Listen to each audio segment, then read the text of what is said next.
Yeah, you wild things. You beautiful swan people. You wild and crazy things. Welcome to episode 51 of the He Mistook Her for a Swan Emergency Broadcasting System. Brought to you by our sponsors this week, once again, the plague. Yes, indeed, the plague is still with us, sadly. And we're 51 weeks into this damn thing, and who would have thunk that? But anyway, you know, it's beautiful out. It is just friggin' beautiful out. Look, I got no scarf on. I don't have my mittens on. It kind of gives you hope. You know, that doesn't mean you have to run around like a friggin' idiot and undo all the good you've done in the last 51 weeks. Don't do that, okay? Like, keep your wits about you. Don't be an idiot. But, you know, I feel like there might be some hope. A lot of my friends are getting the shot. You know, like I said, don't be a ninny, but it kind of feels like there might be a way out. I hope so. Anyway, you know whose birthday it is? It is Chip Taylor's birthday, the man who wrote Wild Thing. He wrote tons of songs. He wrote Angel in the Morning, you know, all sorts of great songs. He wrote a lot of great songs. But let's face it, without Wild Thing, I don't know, we wouldn't be talking about him today. Anyway, he was born in Yonkers in 1940. Same place my dad was born, just 10 years later. Who knows, they might have met. My dad was a bit of a wild thing, too. So anyway, you know, when he was born, his name was James Voigt. Now, if that rings a bell, it's because the Voigt family are like notorious, famous people, right? John Voigt is his brother, the actor. He is the uncle of Angelina Jolie. Now, there's a heap of trouble for you right there. Anyway, so he had to get out of the family, change his name Chip Taylor. Good rock and roll name, you know, Chip. I mean, what's not to love about Chip? Doesn't everyone want to be named Chip at some point in their life? Anyway, so Chip Taylor, thank you very much for giving us the great, dirty-ass rock and roll anthem, Wild Thing. You know who else's birthday it is? It's Son House's birthday. Son House taught Robert Johnson how to play guitar pretty much. So think about it this way. No Son House, no Robert Johnson. No Robert Johnson, no Rolling Stones. No Rolling Stones, no dirty-ass rock and roll. Son House, thank you for giving us dirty-ass rock and roll. Thank you for giving us some of the greatest sides of blues ever recorded. You know, just, you know, anybody, go listen to some of that great Son House stuff. It is fantastic. Anyway, it is National Common Courtesy Day. So I'm going to get the ball rolling and just say thank you, beautiful swan people, you wild things, for joining me on episode 51. You know, a little please and thank you. Would it kill people to do that? You know, it's the grease that holds society together. Lord knows, I'm grouchy a lot of the time. I'm, in fact, grouchy most of the time, if you ask some people I live with. But, you know, a little bit of please and thank you couldn't hurt. You know what day it is, right? You do know what day it is. It is the vernal equinox. It is that magical day, one of those magical 4 points in Earth's rotation around the sun, where the Earth is equal length night and day. The equinox, right? You know, there you go. So that means it's the first day of spring. You know what else that means? That, for all my Persian friends, it means it's New Year. It's Nowruz in the Persian calendar. I think they get it from, you know, their great Zoroastrian heritage. You know, the Zoroastrians worship the sun. I don't know how many Zoroastrians there are left anymore. I have a feeling that there are not that many. But anyway, they held on to the solar calendar, and right, Nowruz, New Year, is celebrated by hundreds of millions of people around the world today. So, Happy New Year to my Persian friends. And I think it's time that we need to spend a little time and talk about spring.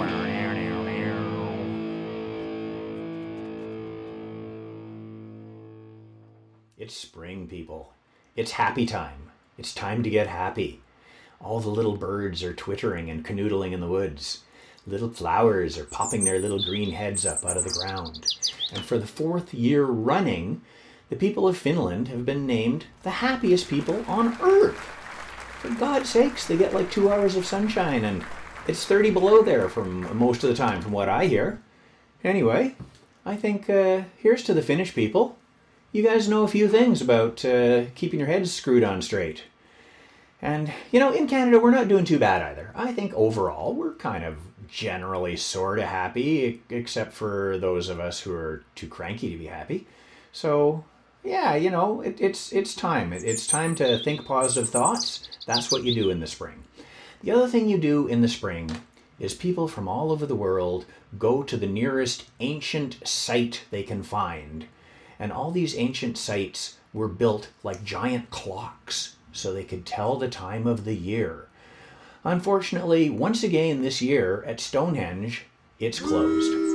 So Arthur Pendragon, king of the Druids, is not too happy. All his warlocks and witches and his enchanters and enchantresses, his necromancers, they are all probably just sitting around grumbling down a pub, having a nice big pint of Guinness and just complaining that they can't be there to watch the sun come up and line up perfectly through those gigantic stone hinges, I guess you might say. You know, there's other places in Ireland, Newgrange, same dealio. People love to go there and just wait for that magic moment when the sun lines up perfectly with those ancient stones and comes streaming down into that cave. And for example, in Mexico at Chichen Itza, which is one of the big pyramids down there, it is lined up perfectly so that on the day of the equinox, the shadows appear and it looks like a giant serpent is crawling down the side of the pyramid. And it lasts for about 45 minutes, and the serpent actually crawls down the side of the pyramid and then goes in, you know, disappears. So uniting heaven and earth. So there you go. Everybody's doing it. Everybody did it. All ancient cultures have this thing where they built these giant cuckoo clocks. And it's pretty friggin' amazing. Unfortunately, this year, you know, as I said, a lot of people are going to be disappointed because they don't want a million people showing up at these things. Anyway, not only are the birds twittering and canoodling, spring is a time for love. So on this very day, Humphrey Bogart and Lauren Bacall got married. Yeah, Bogey and Bacall.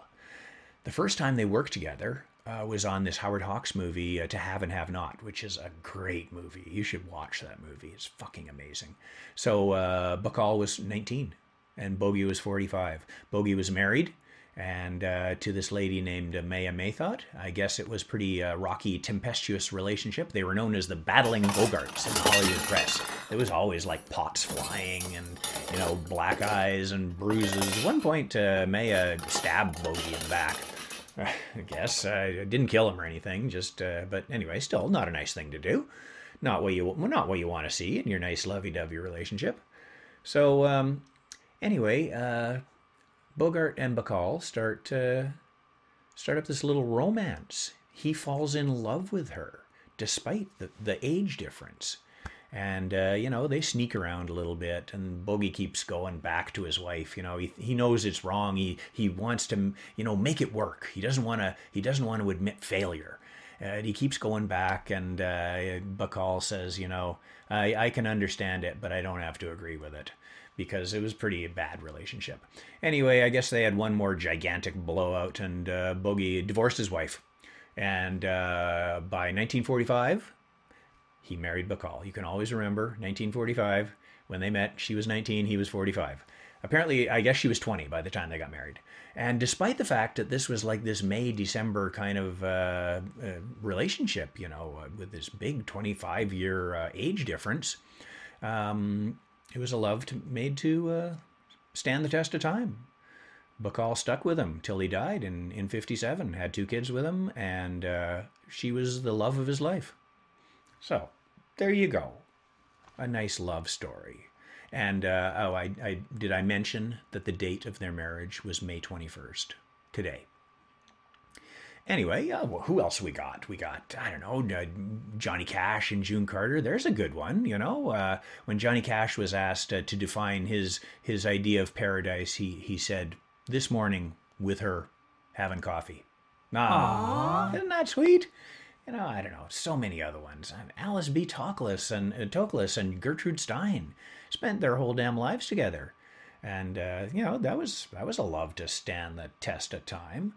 I think Gertrude Stein just said one has to dare to be happy. So now, in terms of love and relationships, I'm going to bring up the topic of the theme song. Okay? The theme song that I've played every week for the last 51 weeks. I think I didn't have it on the first show, but I think by the second show I had the theme song. So this song that you hear is actually called Rosemary Lane, and it's a traditional English folk song. And I like to think of it as a little castle gate, because if I look at my YouTube statistics, I find that I lose 25% of the people before the theme song is even done. So, hell with them. So we're keeping out the ruffians. The theme song keeps out the ruffians. It lets in the nice people like you, and then we can have a little chat. So if you made it through the theme song, you'll see that it is the song Rosemary Lane, which is a song that he mistook her for Swan used to do when we did songs in front of people, which hopefully we will do again one day, God willing. Oh man. Anyway, it's a little more news for you. You're gonna. This is something. I got a little surprise for you. So, I have managed to make contact with the bunker, and Colleen and I have recorded Rosemary Lane just for you. What do you think of that? So there's no video of Colleen. Apparently they're not quite set up for that up in the far north. But you can hear her singing like a bird, and you can see me playing. So I hope you enjoy that. The song Rosemary Lane, I learned it from Bert Jansch, who does a really cool version of it. It's not extremely difficult, but it's kind of counterintuitive. So you got to wrap your head around what he's doing. And once you realize what he's doing, it's not all that hard. But it sounds beautiful. He recorded an entire album called Rosemary Lane in 1971. But the thing is, Anne Briggs recorded the song Acapello back in 1964. You got to remember, Anne and Bert were another one of those lovers. Let's put it that way. And Bert never really entirely got over Anne, I don't think. He always referred to her as, in the most glowing, admiring terms, as someone who he just adored. Anne was a traveler. She couldn't stand still. She had ants in her pants, and basically, the first gypsy caravan coming through town, she'd be hitching a ride on the back of it. So Bert and Anne's romance was really not to be, but I think they had a real respect and admiration for each other, and probably Bert got the song from Anne. I'm just speculating, okay? Lots of other people have done it. Martin Carthy's done it. So the gist of the song in general is that there's a young lady who is a house servant, okay? And she thinks she's doing a pretty good job. She's got the respect of her master and the dame of the house. But I guess it's a bit of a boarding house. Now, apparently, Rosemary Lane was actually a place. I think where they had like rooming houses way back in the day. So that's this type of house. So she says, one day a sailor shows up, and he goes to his room, and he asks for a candle. Actually, some of the versions of this song are called "He Asked for a Candle." And she's just a little servant girl, right? And he also asks for a kerchief to tie up his hair, because that's what sailors did in the olden days. They had, shaggy locks, and they had to tie up their dreadlocks. So she gets him the candle and the kerchief, and he's going to bed, and he looks at her and says, "You want to come too?" Now, a lot of the songs have it that, kind of say that she's young and foolish, and she just wants to get into bed to keep herself warm, because it's kind of miserable in those old English houses. Well, be that as it may, obviously some canoodling ensues. And she isn't really that regretful about it. She basically says that was the best time of my life. And then, of course, the sailor gets up the next day. Apparently, he gives her a bunch of dough and promises to come back and give her more if she'll be his true love. So she, whether he ever does or not, that's up for us to decide. He might just be a no good for nothing bum, or maybe he does come back. Who knows? Anyway, it's a song that was often considered too bawdy to write down. Like, it was just too rude. They had this, sex out of marriage. Did I mention that the young Polly gets pregnant? And so the sailor says, if it's a boy, he'll fight for the king, and if it's a girl, she'll wear a golden ring. It's all very nice, I guess, but if you trust sailors, which, you shouldn't really, probably. Anyway, so there they are. That's the story. So young Polly gets knocked up, and she is pretty convinced that the sailor's coming back, and whether he does or not, time will tell. All right? So we have managed to cobble together this song with Colleen and myself, and I'm so excited to be able to present a song with both of us in it for you guys, and I hope you like it. There were some technical challenges to make it happen, so, but I think it sounds pretty good. Anyway, you tell me. Next week, episode 52. We're going to take a little vacation after that, as I said, but there's going to be a show, and it's going to be good, all right? So you guys take care. I know things are looking up. Don't do anything knuckleheaded, but, let's think positive. I think there's light at the end of the tunnel. All right? You guys be good, and we will see you on episode 52. Take care.